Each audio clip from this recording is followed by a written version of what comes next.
20,000 రూపాయలు లంచం తీసుకున్నాడని చెప్పి లంచం తీసుకున్నందుకు ఏసీబీ ఎంక్వైరీ ఉంది, లేదంటే డిపార్ట్మెంటల్ ఎంక్వైరీ ఉంది. అలాంటిది రాష్ట్ర వ్యవహారాలు నడిపే ముఖ్యమంత్రి కానీ వారి సంబంధిత సభ్యులు కానీ స్టేట్ ఎక్స్చెకర్కి 18,860 కోట్ల రూపాయలు పైచిలకు ప్రప్రథమంగా ఇక్కడే మనకు తేలుతూ ఉంటే వీళ్ళు శిక్ష పడకుండా ఎలా తప్పించుకుంటారు? శిక్ష పడాలి. మనకి నైతిక బలం, నైతిక హక్కు ఎలా ఉంటుంది అధ్యక్ష? మనకి ఒక అధికారి 20,000 రూపాయలు నువ్వు తప్పు చేశావని చెప్పి ఏసీబీకి పట్టిస్తున్నావు.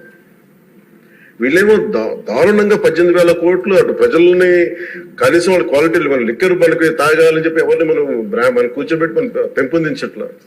ఓకే, ఒక వ్యసనం అనుకోండి, దానికి ఏదైనా పేరు పెట్టుకోండి.